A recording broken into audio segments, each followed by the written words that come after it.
The Dave Hooker Show. A presentation of Off the Hook Sports.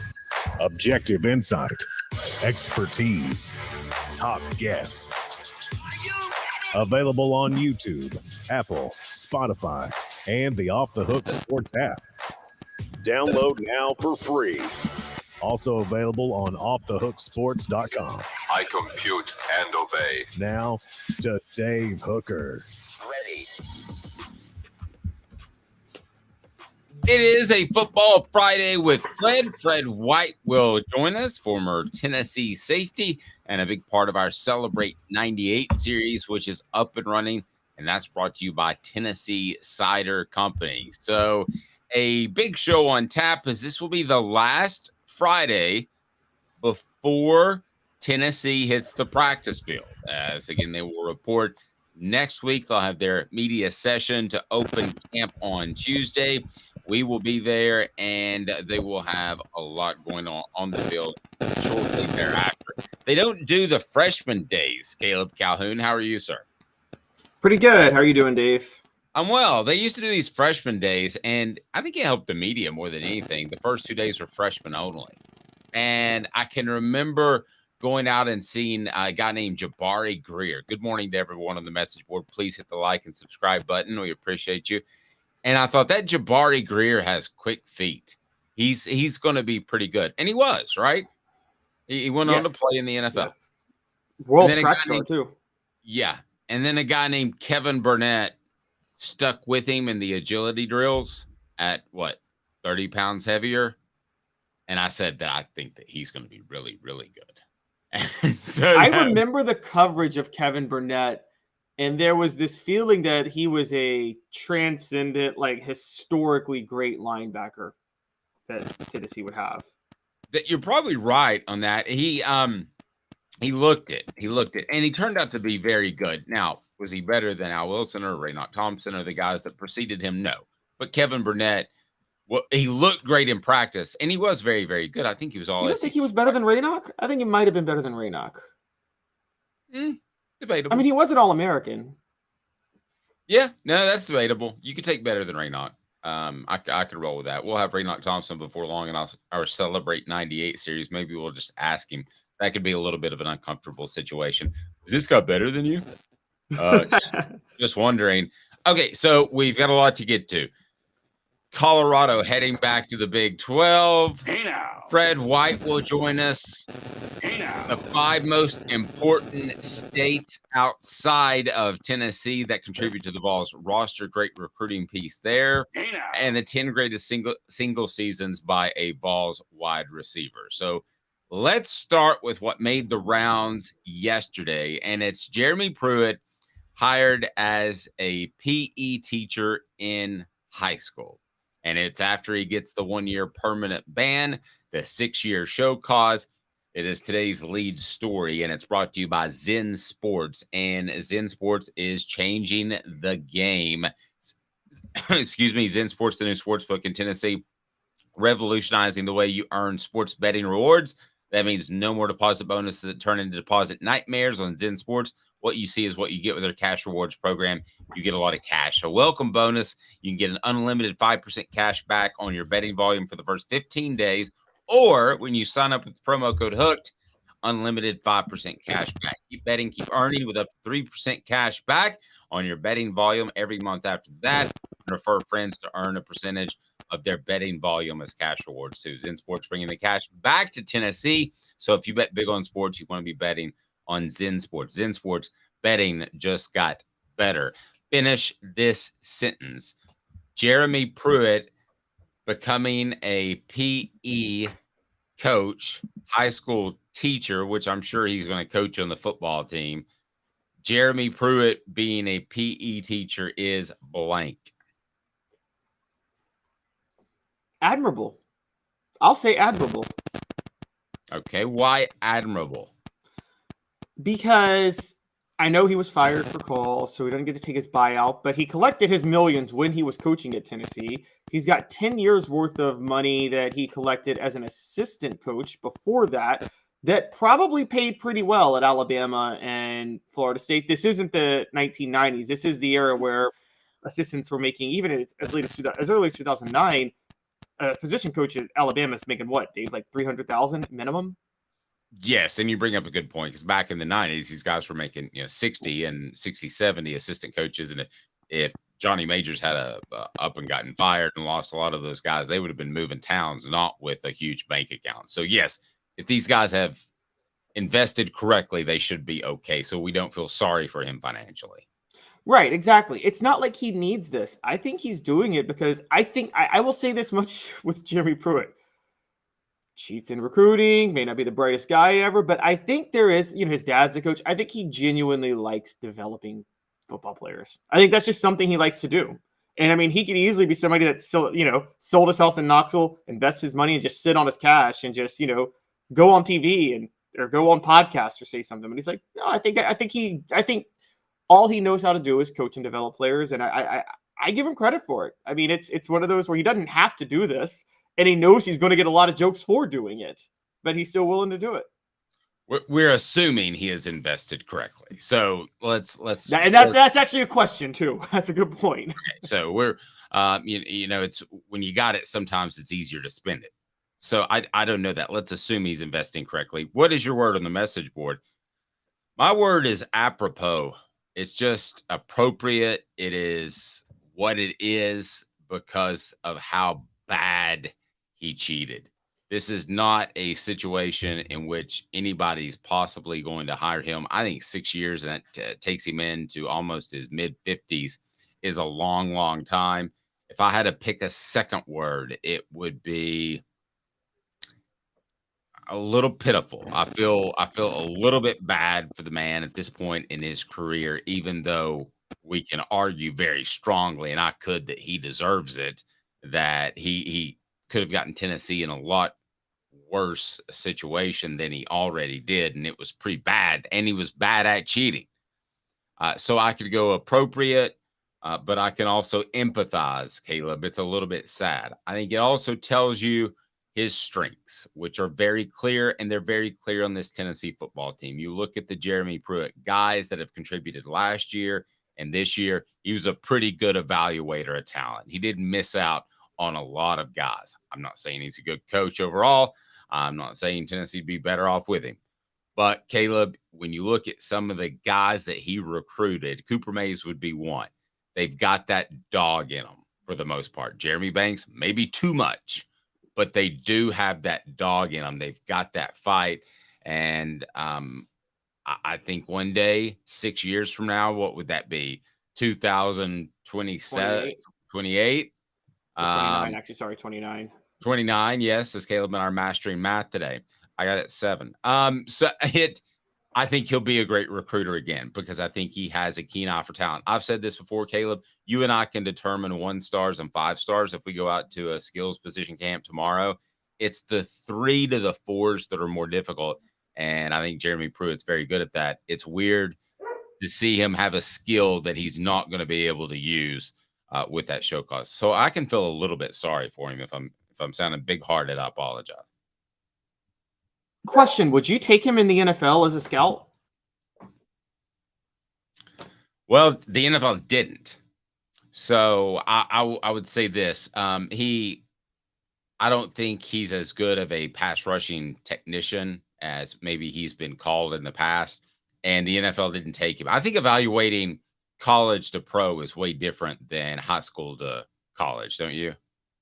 Oh, absolutely. Absolutely. I think that's they're leaps and bounds. And I mean, but I would say, would you say it's a little easier to evaluate college to pro just because high school is, I mean, you don't even, do you even take stats into account when you're evaluating high school talent, or do you just throw stats completely out the window?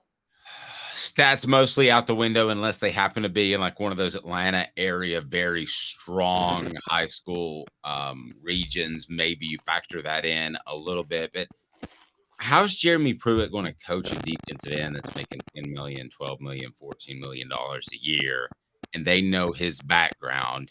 He's not a very good communicator with his peers age-wise. He's a good communicator, I think, when he's talking down to you and telling you what to do. And that's not a knock. A lot of high school teachers are. I mean, a lot of high school PE teachers you talk to, and they're talking at you as opposed to with you. Does that make sense? I think he's a talk at you guy to high school kids, and he wasn't really comfortable talking to people his own age.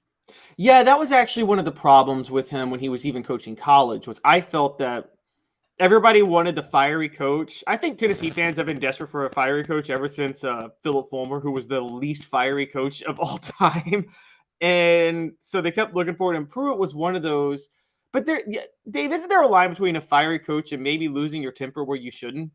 And I mean, I remember that. I don't even know that he was fiery. I think he was just emotional, like any coach would be. And I don't think he handled those situations particularly well. Taking over the offense with 2 games remaining in the season, that's not a good idea for a defensive coach.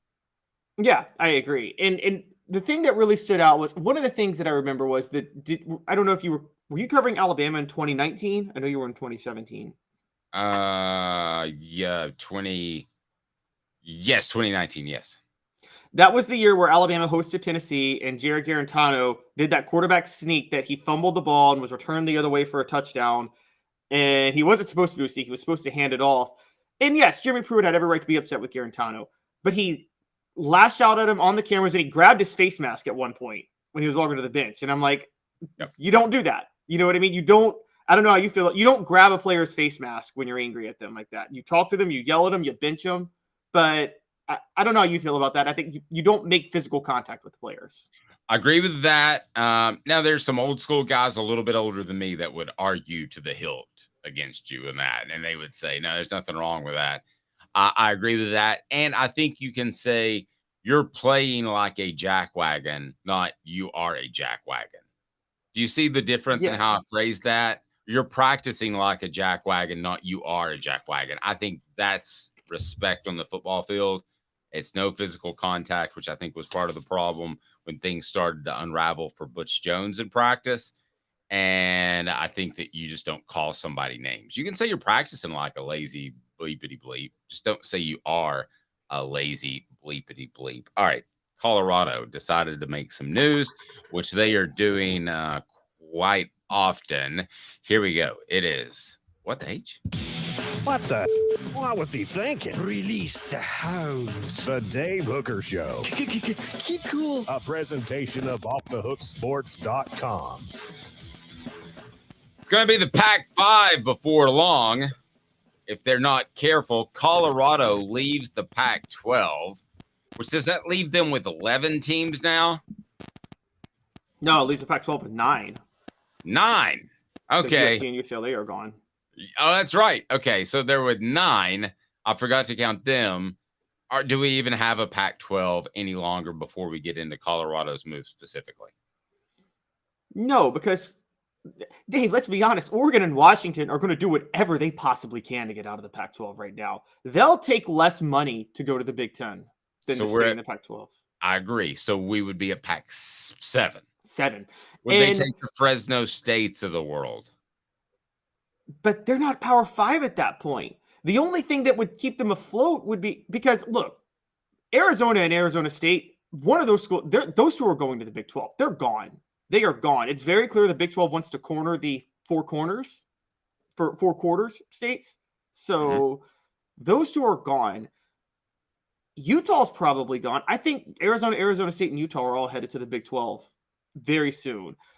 So I don't think we're going to have a Pac-12 at all. And it's funny, from the other end, the teams that are really in trouble are Oregon State, Washington State. They got nowhere to go. One of the Arizona schools is in trouble because only one is going to be picked out by the Big 12.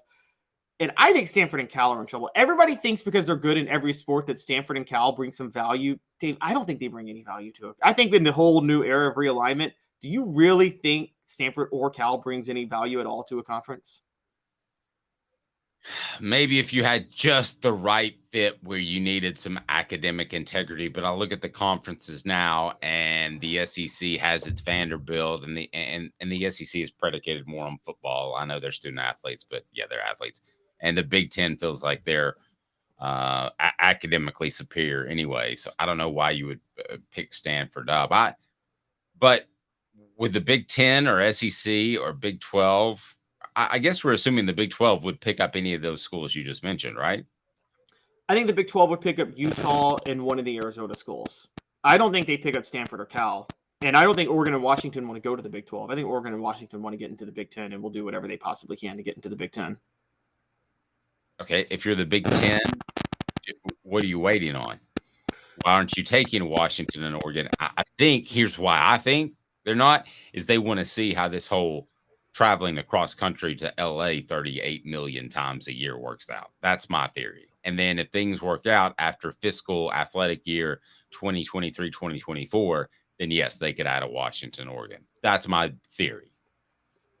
I think that's probably true. I think the other part of it is they want to wait and see what's going to happen with the ACC. Everything is a wait and see moment with the ACC for the Big Ten and the SEC because the most valuable programs to add go from Virginia down to Miami.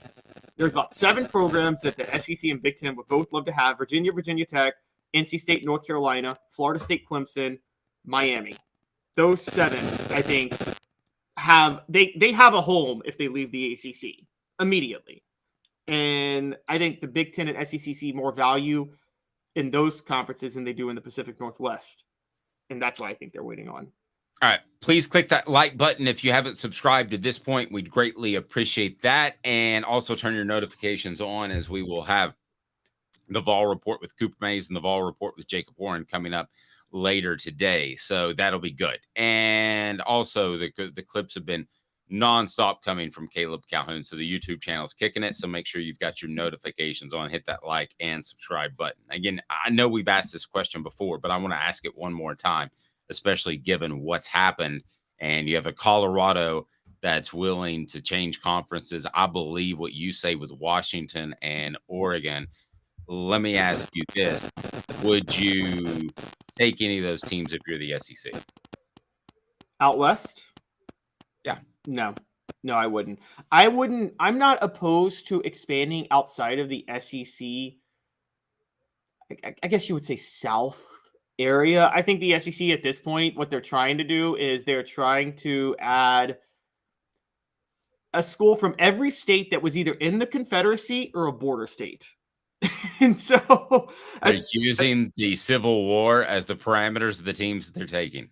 Yes, and for the record, for people who don't know, Oklahoma was a pro-Confederate territory at the time, so they make sense. Okay, so who are you taking, Caleb, if you're the SEC and you can pick 4 teams right now? I can just pick any 4. This is easy. One nationwide? No. Florida State, Clemson, North Carolina, Virginia. I would replace Virginia with Notre Dame, but those would be my 4. Why wouldn't you go get Notre Dame? Then you're not even necessarily the SEC anymore. You're just huge. Because I think knowing the SEC's goals, they want a presence in every southern state. Virginia and North Carolina is all that's left. And so you want those 2. And I think Florida State and Clemson, if I were to cancel one of those out for Notre Dame, I'd actually throw Clemson out. I don't know how much staying power Clemson has beyond what happened this last decade in terms of a strong fan base. Okay, so based off your list that you threw me right there, Caleb, would you have Notre Dame? I think you were thinking of more southern states. Would you have Notre Dame towards the top of your list? Not over Florida State, UNC, or Virginia. I wouldn't. I think that I know I'm old school, I'm traditionalist, but I still value regional rivalries and regional connections and things like that. And I think if Notre Dame, it's like, who would be Notre Dame's rival? Kentucky?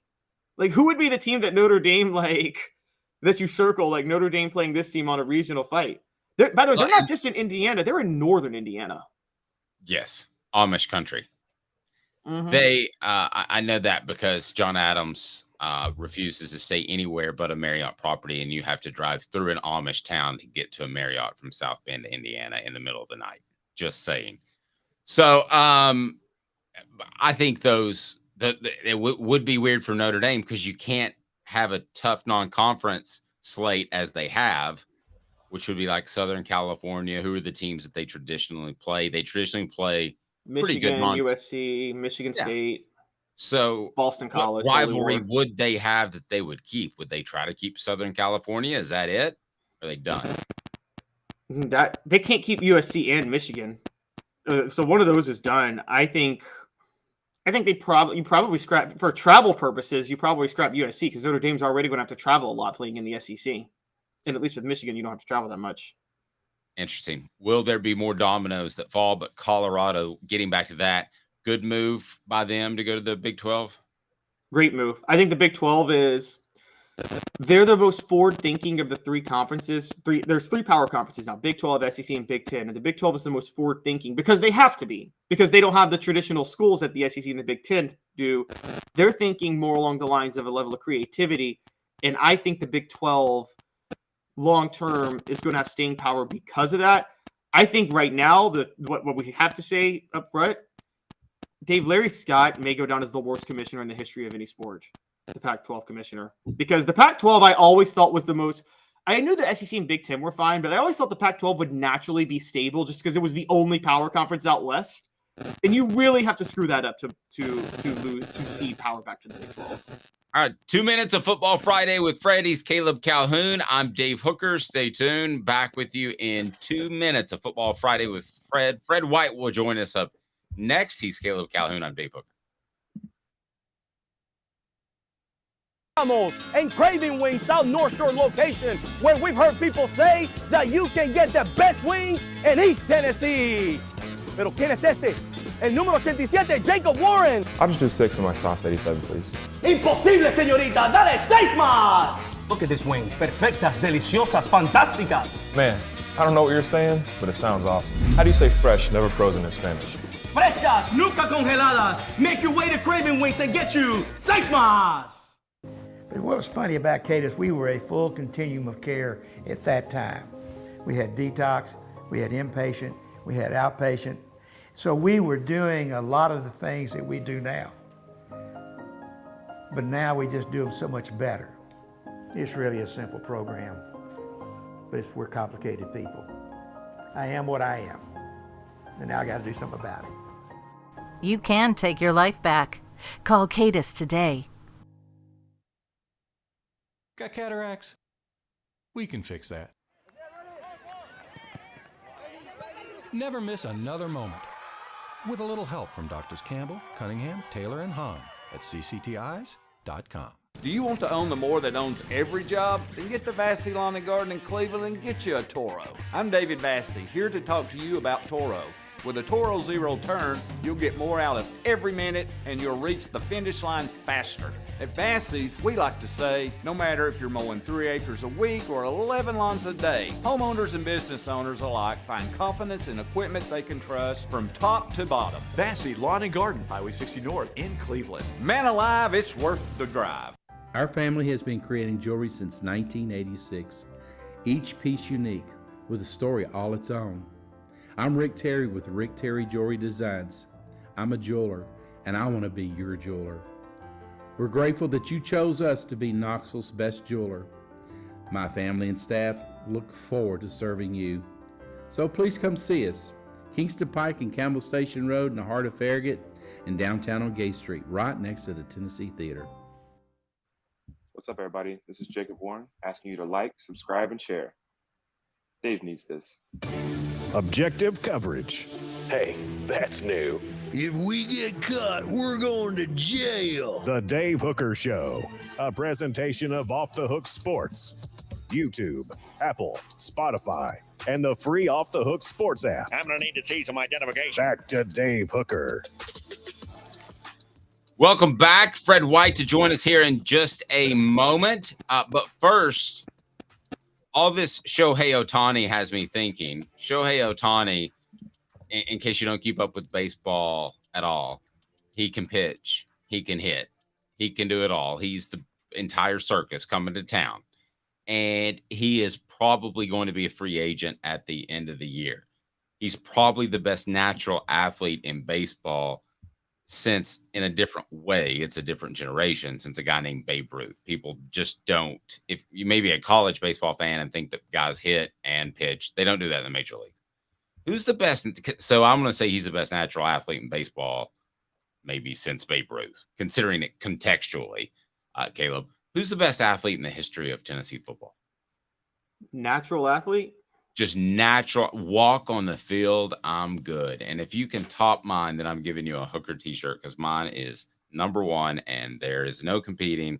The challenge is on. The gauntlet has been laid. You cannot top this one. Hey now. Called out. Is it Jamal Lewis, maybe? I mean, Jamal Lewis was a physical freak. He was a physical freak, but not as freaky as this guy in his time. Okay. You say so in his time implies earlier than that. So That's true. Are we going to go Condrich Holloway? That's crazy. No. I don't think Condrich Holloway is a very good athlete. Very good athlete. I thought one of the freakiest athletes, and want to give him a congratulations because he made the College Football Hall of Fame last week, but John Henderson, 6'7", 290, and he ran a 4.6 40, I think. That's insane. I didn't realize he ran a 4.6. That's insane. I just repeated you. I didn't mean to do that. That's inane. All right. You want another guess? Anybody on the message board? If you go to the message board, if you tell me who I'm thinking of, the best athlete that Carl has ever Pickens? No. All right, give it up. It's Doug Atkins. Oh, Doug Atkins for his time. Okay. A transcendental athlete who was 240 pounds about 20 years before defensive linemen were 240 pounds. So keep that in perspective. But literally would jump over offensive linemen, Caleb. He was an incredible natural athlete. And he was one of those, maybe a better comparison is like a Shaq. I mean, who has been able to move like Shaq before or after? Just physical freak. If you want to go multi-sport, there's Bo Jackson and Deion Sanders. I'm sure Atkins could do whatever he wanted to, whatever field he showed up on. And for people questioning, and I think you and I do this the same way, Dave, when we compare athletes, it has to be relative to its time. And so when I say something, so for instance, technically Usain Bolt has beaten all of Jesse Owens' records for running track. But Jesse Owens was a greater athlete for his time than Usain Bolt is for his time because Jesse Owens dominated more than Usain Bolt did. I think we would agree with that, right? Yes, I can roll with that. Yeah. And Top Troop says got to go back and see some from this guy. And just one of the most incredible interviews I've ever been a part of. And I've talked about that before. But, I mean, literally, you're talking about this is not – I don't think this is an exaggeration.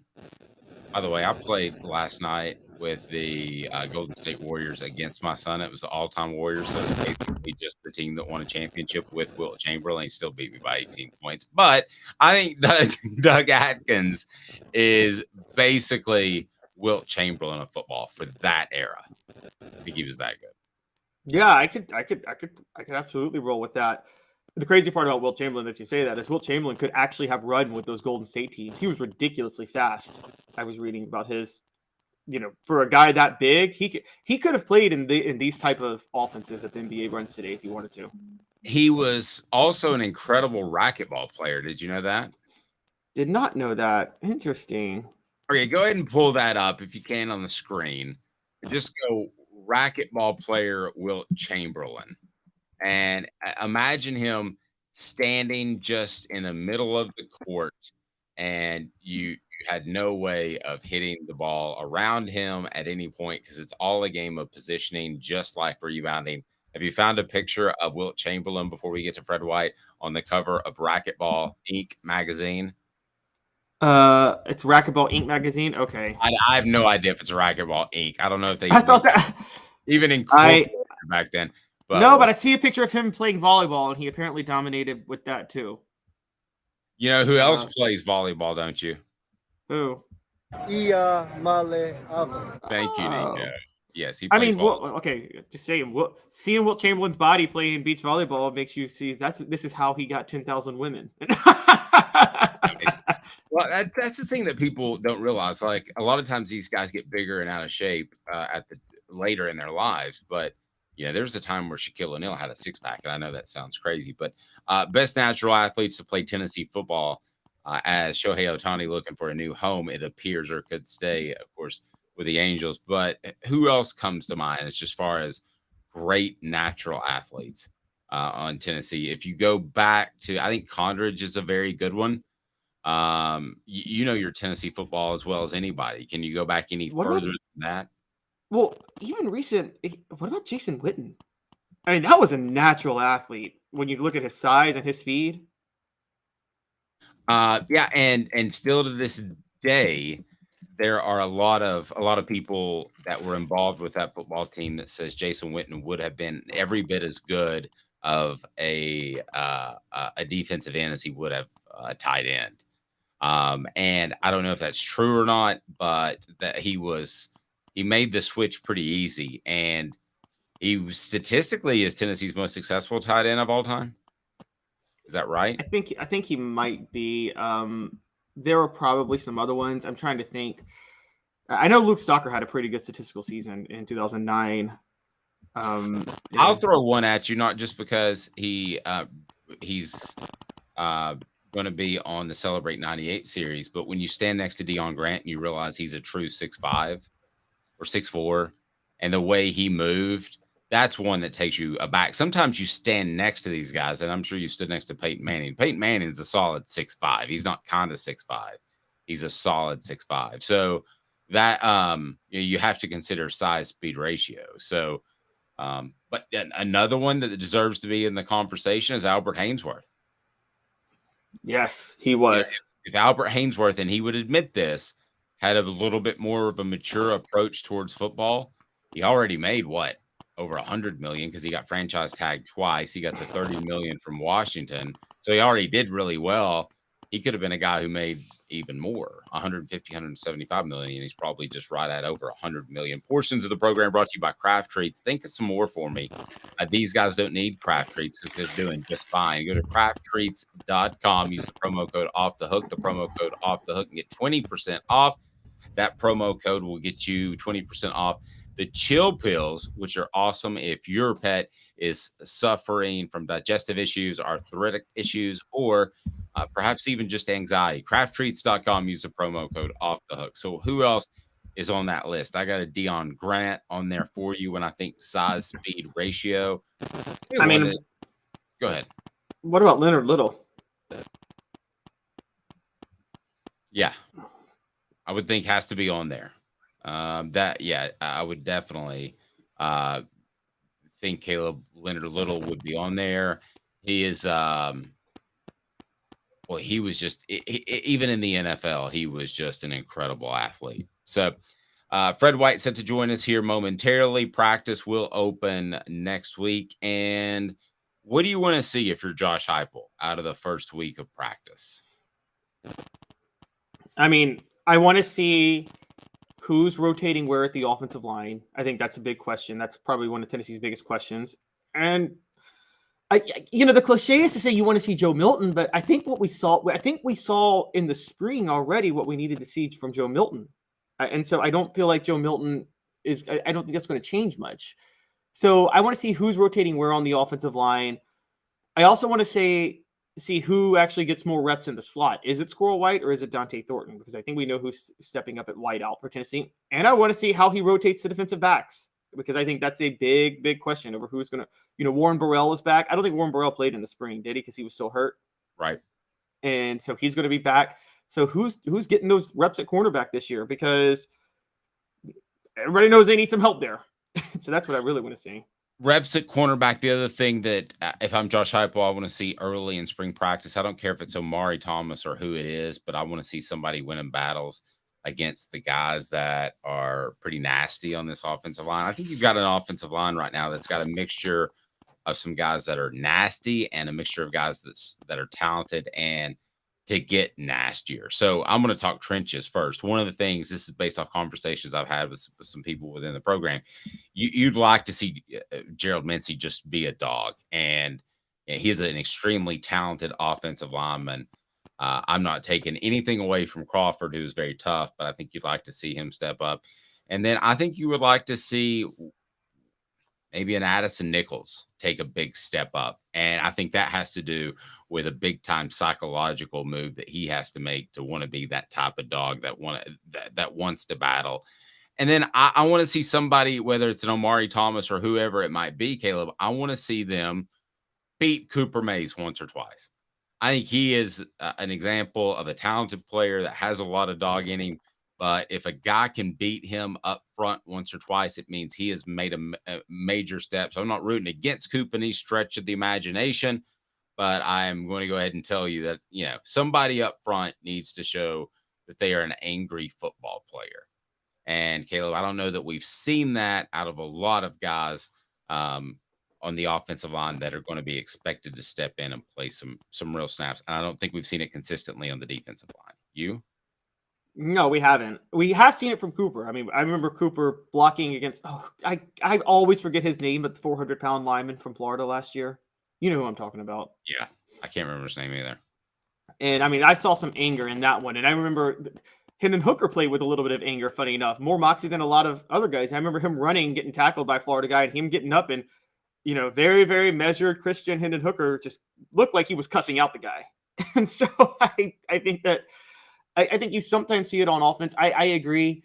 I think a lot of defense, particularly in these practices, I feel like the focus a lot of times is catching your breath because Tennessee's running so fast, and you're focused on just trying to keep your energy because, I mean, Heupel's wearing you out on defense. Leads to being better prepared at Florida. Pretty big game there. So Robert asked the question, what's the fix for poor pocket presence? I brought this up yesterday. Travis responds with patience and a better release. Got to stay in there, make the throw, and take the hit too. I believe lack of uncertainty, Travis, I would add to that. And we've talked to Joe Milton. We've talked to Hendon Hooker. I think 50% of their errant passes are not being on the same page as their receivers, Caleb. I don't think it's just being inaccurate. I think this is a little bit like the option. When do you give? When do you pull in the option game? And I think where do you read that safety? So pocket presence is a big one for me. I've questioned that about Joe Milton before. I don't think he looks completely comfortable in the pocket, but that's confidence. And you can do the same thing that you do in preseason camp, Caleb, and I'm sure you know this because Peyton Manning was a big part of starting it throughout the summer. So they have done this stuff throughout the summer as far as working on timing. The skill positions can benefit as much from the summer as they can from the fall. So I would expect that you would see Joe Milton, who's more comfortable in the pocket. I would expect that you would see a Joe Milton who's more accurate early on because of the timing that you would hope developed over the summer, but we'll see. Yeah, and that's the point. The onus on those things falls on how much work the quarterback and receivers are willing to put in when the coaches can't run practices in the off season. And that's really the tell. I will never forget Peyton Manning. And I had so much respect for him. A lot of people got upset with him when he was coming back from injury, going to Denver. And the players union had just renegotiated their new deal, and there was a limit on two-a-days that were allowed. And Peyton undercut everybody. And he's like, yeah, I was really upset that we don't have more two-a-days because I really need to get my rapport in with the receivers. And, the coaches can't run those. So I guess got to force us to run it on their own. And it was like Peyton wanted more practices because he was trying to get his rapport. And a lot of players didn't like that. He put up the pictures he printed off the signs that said mandatory practice 6 a.m. Monday through Friday. And it actually was an NCAA violation. He couldn't put that up. Peyton did that in college? Yeah. I can't believe the only reason I haven't brought that story up is I was sure that you had heard it. But yes, they had to go through and take them down because they can't be mandatory in the summer. Even though with that group, they were pretty darn mandatory. Fred White in a couple of minutes of Football Friday with Fred as I think is wrapping up a monster all-state deal. You go with Fred White, especially if you're in Georgia. Fred White All-State. A Football Friday with Fred. 2 minutes. Stay tuned. He's Caleb Calhoun. I'm Dave Hooker. To own the more that owns every job, then get to Vassy Lawn and Garden in Cleveland and get you a Toro. I'm David Vassy, here to talk to you about Toro. With a Toro Zero Turn, you'll get more out of every minute and you'll reach the finish line faster. At Vassy's, we like to say, no matter if you're mowing 3 acres a week or 11 lawns a day, homeowners and business owners alike find confidence in equipment they can trust from top to bottom. Vassy Lawn and Garden, Highway 60 North in Cleveland. Man alive, it's worth the drive. Hi, Mike Davis here with City Heating and Air, reminding you to always dare to compare. Our team provides quality local heating and air service, installation, and maintenance across East Tennessee. We use only the best equipment like American Standard heating and air conditioning for your residential, new construction, or commercial needs. Honesty, dependability, and customer satisfaction have been the cornerstones of our business since 1961. City Heat and Air. There's your fare.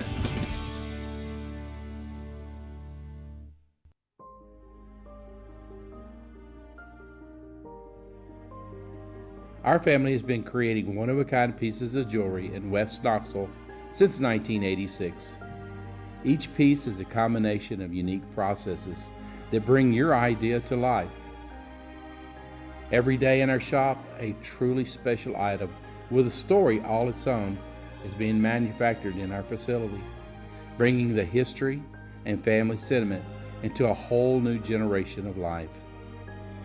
We're grateful that you chose us to be Knoxville's best jeweler, a title that we value and respect.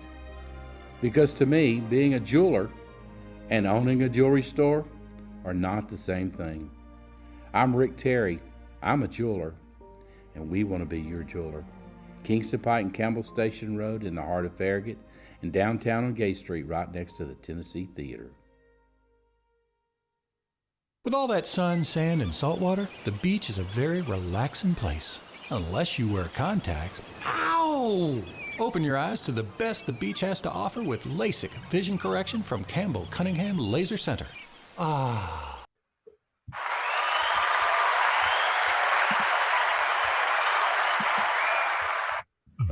Who's this guy? Hello, wizard. The Dave Hooker Show, a presentation of Off the Hook Sports, YouTube, Apple, Spotify, and the free Off the Hook Sports app.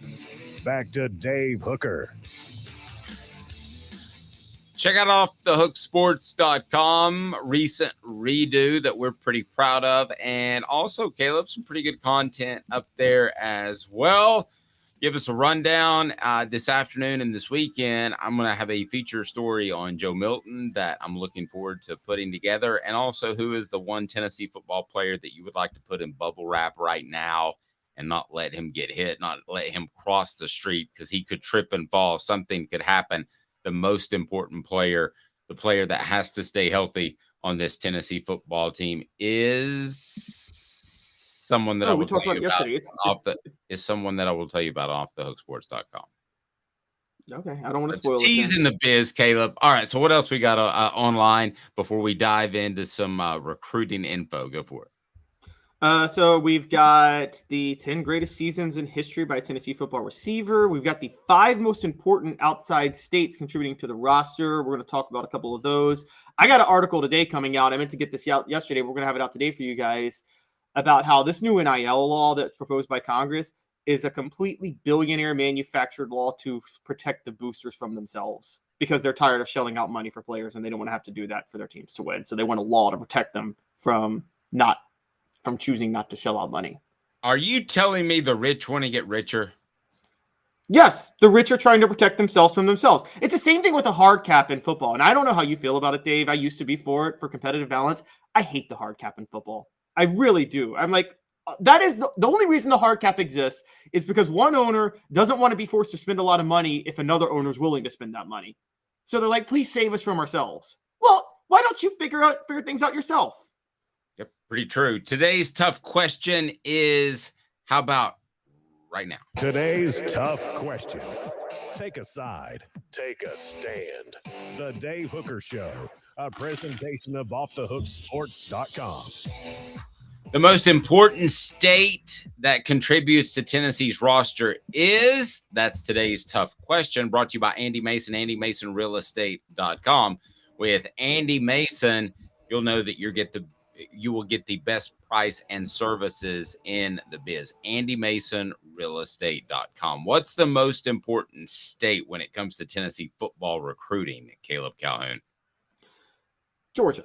Outside of the state of Tennessee, it's Georgia. And you can look at this roster, and there are maybe 12, 13 guys from the state of Georgia that will be in the 2-deep depth chart this year.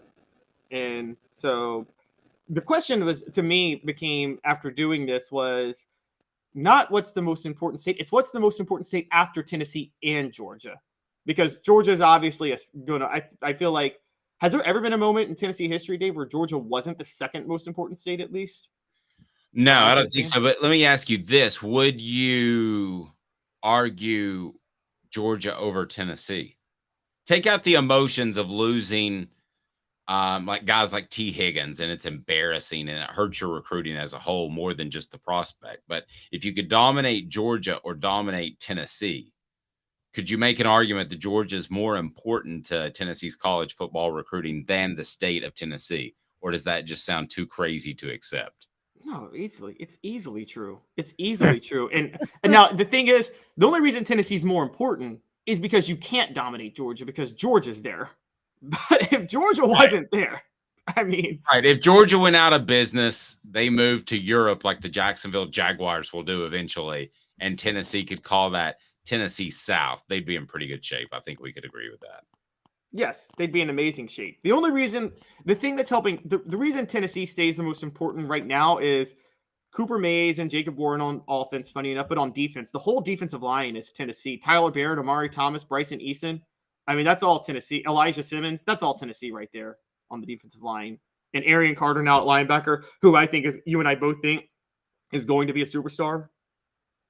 So I think that's where Tennessee still edges out Georgia. And this was even the case in in the heyday. Yes, in 98, you talk about the Magic Three, Deion Grant, Kosi Coleman, Jamal Lewis. And that's true. Fred White also from Georgia. But you still had Al Wilson. And who was from if you don't have Al Wilson, you don't have a championship. Yeah, exactly. So you've got to have a mix. You've got to have a mix of the guys that want to play because it's a T on the side of the helmet, and you've got to have guys that want to come for other reasons that generally accept those traditions and become a part of the football program, which probably isn't as big as it is, Caleb. Is Dante Thornton going to have 1,500 yards this year, go to the NFL, and come back to Tennessee for all of their alumni events? Probably not. I mean, it's a big deal now, and that's why they used to go through basically a teaching session, Philip Fulmer would, of what General Neyland meant and the fact that he was in the war for kids that didn't know. I don't know if they do that anymore, but yeah, that's the theory about having some guys that are outside the program that bring a high level of athleticism, and then having some guys within the program, saying Al Wilson within the state, that they just want to win for Tennessee. They don't want to lose to Vanderbilt because it could hurt the college football playoff chances. They don't want to lose to Vanderbilt because Vanderbilt's Vanderbilt. Yes, I agree. I agree on that. Now, outside of Georgia, want to guess the most important state for Tennessee this year? Okay, so this is your list for this particular year? This particular year, yes. Okay. I would still say it's Georgia. No, I said outside of Georgia, though. Okay, outside of Georgia, I would say it's Louisiana. I wanted to put Louisiana on there because I think they have two key guys in Dylan Sampson and Jordan Matthews, but that's really all they have. So I couldn't even put Louisiana in the top 5. Okay, so who else you got? It's Florida. It's Josh Heupel's pipeline. Yeah, I could definitely see that. And Joe Milton, who played at Pahokee and Orlando, could strengthen that pipeline. Yes, he could. I mean, that's South Florida and that's mid-Florida. So he could strengthen that in a couple of ways. I was doing some research on the story we're going to have about him, and he got covered extensively in Orlando. And even his transfer news got covered extensively in Orlando. So, yeah, I'm not saying he's a superstar, but he is well known in that area, and I'm sure has a pocket full of fans. And you would love to grow recruiting connections there, especially with IMG Academy just down the road. Oh, exactly. And Tennessee's got one starter. I think both tackles are going to be from Florida this year because you and I both think John Campbell is going to start at left tackle this year, right? I do. And Gerald Mincy on the right tackle. They're both from Florida too, so that's an important one. Another one, by the way, and this is a very long tradition from Tennessee, as you know, because they went out there more than anybody else. California is the third most important state for Tennessee this year because Brew McCoy is such a big deal. And along with Brew McCoy, McCullough Castles and Omar Norman Lott could both play. And there's this guy named Nico who, even though he's not the projected starter, kind of stealing a lot of headlines for Tennessee. Yeah. Mincy needs to toughen up. He in particular, he's a guy that needs, and that's That's coming with some insight. He needs to take that next step. Darnell Wright was not on anybody's recruiting draft board this time last year. Mincy has not quite that physical ability, but in the ballpark to be able to elevate his play to being a well-respected prospect in the NFL. But he's got to get tougher. Right now, I think Crawford's a little bit tougher. And I think that's why that could be a battle. Are they going to try to play both? Remember, they played a couple of different, because of injuries, a couple of different left tackles last year in the first month of the season. And I think it partly was because of injury. I think partly because one didn't completely win the job. That might be I'm told that might be the case at right tackle this year. We'll see. Yeah, and it was actually the same two people, Mincy and Crawford, left tackle and right tackle. Mincy, just a quick story, kind of came at my old job, came at me on Twitter last year for seeing that he makes too many pre-snap mistakes at one point and said he got a lot of attention. And he tried to be like, I only got one penalty, but whatever. And I'm like, look, I like honesty in athletes. I do. I like them expressing their feelings, but I got to be honest. If you're worried about what a blogger's saying on Twitter, you probably have some other issues with your focus at that point. Yeah, that's the overarching concern right there, Caleb. It's not even what he said, the fact that he cared. Yes. I didn't know that story. You hadn't shared that with me, but that's ugh. And as we've had an opportunity to look back, the 10 greatest single season by a Tennessee wide receiver. So when we dig into this, we find that what's the similarity that Tennessee, we did running backs yesterday, has had a lot of good wide receivers, and they have had a lot that have had big times seasons for the Vols. So I want to go through this list, and this guy makes the list. He's a polarizing figure. The future, Kelly Washington, back in 2001.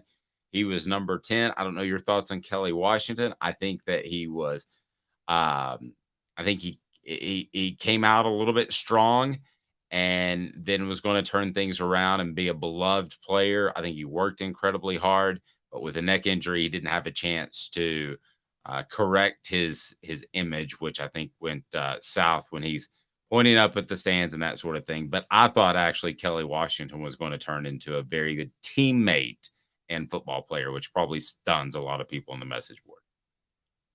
Yeah, the debate for me was, do I put Kelly Washington in 2001 or do I put Dante Stallworth in 2001?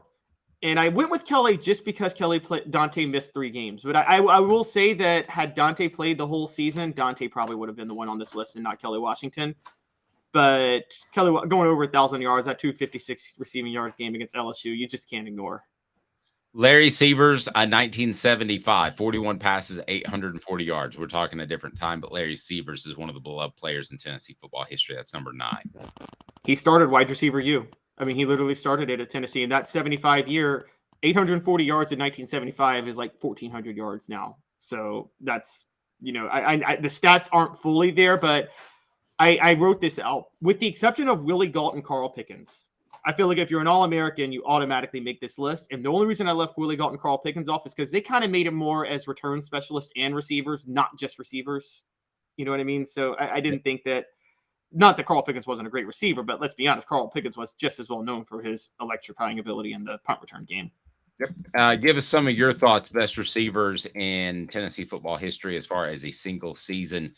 Number 8 is Tim McGee. That was in 1985. I feel like between Severs and between some of the Pickens and the Alvin Harpers of the world, that McGee kind of gets forgotten and a little bit left off. Maybe Stanley Morgan overshadows him in the 80s too. But he was incredibly good in 85. I'm interested to see what you say about Joey Kent, because McGee had 50 catches for 947 yards, 7 touchdowns in 85. Because Joey Kent in 95, You've told me before that you didn't think Joey Kent was an elite receiver and that Peyton Manning was responsible for a lot of those yards, which I would agree with. Is he getting credit because Peyton Manning was so darn good? Yes, but that happens sometimes.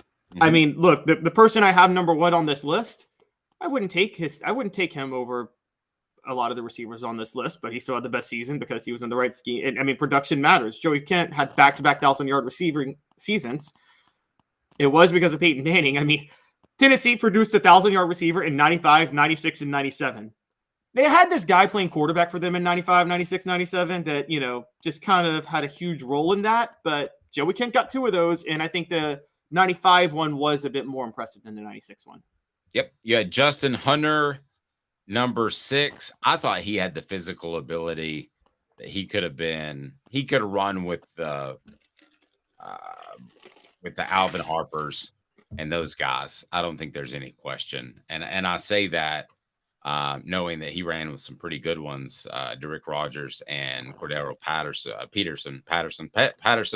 excuse me. But I thought Hunter was the best of the 3. What did you think?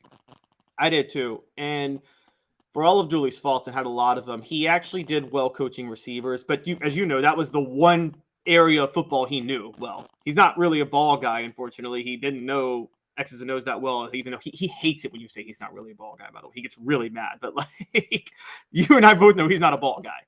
But receivers is one area where he actually knew, and he coached receivers well. Peerless Price in 98 didn't have 1,000 yards, but you could argue number 1 because of a key catch against Florida State. The way he played that entire season, he was the one player I thought that could really stretch a defense, and Tennessee was able to run the ball. You just couldn't leave Peerless out there on an island for an extended period of time and not get burned. You got Cedric Tillman, 2021, Marcus Nash, 1997, Robert Meacham, 2006. So we've got some other honorable mentions, including Jawan Jennings in 2019, Josh Malone, 2016, Lucas Taylor, 2007, Cedric Wilson, 2000, Corey Fleming, 1993. So the best season ever turned in by a Tennessee player. Name it on the message board, and you're winning a Hooker shirt, because if you don't know this, then you're absolutely insane. This is the easiest number 1 of any list that's ever been created. I mean, you want to give a hint? Because there's a delay before we get sometimes our post. But if you want to give a hint, you can. Not sure what hint I can give that wouldn't just straight up give it away. It's not it's so easy. It's not Jalen Marriott. How about that? It's not Jalen Marriott. Our first person that puts it up there, you know who it is. It's Jalen Hyatt. Last year, he won the Blitnikoff. That means you're a pretty darn good receiver. Rocky Top Tom says, oh, well, I mean, Hyatt had 5 darn scores against Bama in one game, but last year he would be my guess. You're absolutely right, Robert. Do you have a shirt yet, sir? Because if you don't, be sure and email me at dave@offthehooksports.com. I will take care of you. We got a text line coming up pretty soon that we're excited about. He's Caleb Calhoun. I am Dave Hooker. This has been a presentation of